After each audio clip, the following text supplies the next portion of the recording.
আবারও তৃণমূল কর্মী খুন, আবারও মুর্শিদাবাদ, আর এবার ভরতপুরের পর রেজিনগর। নিহতের পরিবারের দাবিটা রয়েছে, অভিযোগটা রয়েছে বিজেপির দিকে, যদিও পদ্ম শিবির পাল্টা অভিযোগ করেছে যে তৃণমূলের গোষ্ঠী কোন্দলের জেরেই এই খুন।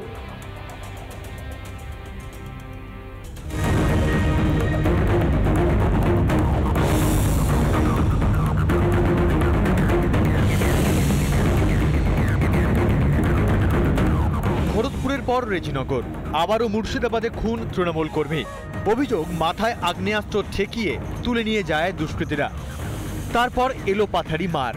তারপর আমরা কেউ বাড়িতে ছিলাম না, দাদা ধরো ওই টোটো নিয়ে 7টার দিকে আসতেছিল আমাদের বাড়ি ওখানে ফাঁকাতে, ওই 21শে জুলাই ফাঁকাতে পেয়ে মানে 5 জনা মানে রিভলভার ঠেকায়, বুকে ঠেকাইয়ে মুখ গামছা বেঁধে নিয়ে মাঠে নিয়ে যায়, হাতুড়ি দিয়ে সাপল দিয়ে আমার দাদাকে হাত পা ভেঙে যায়।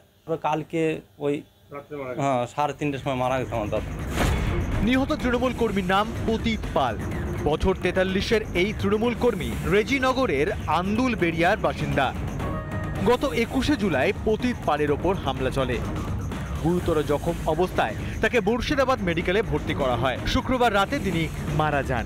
এই ঘটনার পিছনে বিজেপির হাত দেখছেন নিহতের পরিবার। লোক ছিল মোটামুটি প্রায় 20 জন মতন ছিল। আমার দাদা 6-7 জনকে চিনতে পেরেছে। হ্যাঁ, আন্দুলবেড়িয়ার লোক। আমার দাদা সব নাম বলেছে আমাকে। হ্যাঁ, ওরা বিজেপি পার্টি করে। মারিছে গ্রামের দুষ্কৃতীরা। কেন, কি কারণে মারলো?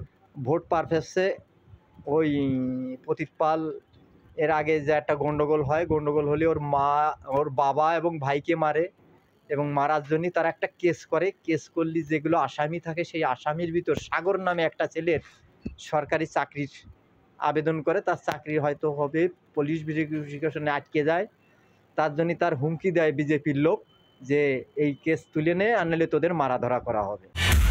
তৃণমূলের পক্ষ থেকে বিজেপির দিকে অভিযোগ করা হচ্ছে, বিজেপির পক্ষ থেকে পাল্টা শাসক দলকে দোষারোপ করা হচ্ছে। সর্বত্র তৃণমূল কর্মীকে খুন করছে। ওটা বাংলায় এক অবস্থা, এই জেলাতেও তাই। ভরতপুরে কদিন আগে এরকম ঘটনা দেখলেন যে এখন নিজেদের মারামারিটা এত বেশি প্রচার হয়ে যাচ্ছে, সে প্রচারকে আটকানোর জন্য বিজেপির দিকে বিজেপিকে বদনাম পাচ্ছে। গত বুধবার ভরতপুরের এক তৃণমূল কর্মীকে খুন করা হয়, আর শুক্রবার প্রাণ গেল রেজিনগরের তৃণমূল কর্মীর। 3 দিনে মুর্শিদাবাদে খুন 2 তৃণমূল কর্মী। উঠে আসছে ঘাসফুল শিবিরের গোষ্ঠী কোন্দলের কাহিনী। মরছে তৃণমূল, মারছেও তৃণমূল। এরপর তো ঠগ বাঁচতে গা উজাড় হয়ে যাবে। এই ঘটনায় রেজিনগর থানায় এখনো পর্যন্ত 6 জনের বিরুদ্ধে লিখিত অভিযোগ দায়ের হয়েছে। গোটা ঘটনার তদন্ত শুরু করেছে রেজিনগর থানার পুলিশ। মুর্শিদাবাদ থেকে ইন্দ্রাশিস বাগচি, রিপাবলিক বাংলা। নানা ধরনের কন্টেন্ট দেখার জন্য লাইক করুন, শেয়ার করুন আমাদের ফেসবুক পেজ, সাবস্ক্রাইব করুন আমাদের ইউটিউব চ্যানেল। পাশাপাশি অন্যান্য ব্রেকিং নিউজের জন্য অবশ্যই চোখ রাখুন রিপাবলিক বাংলায়।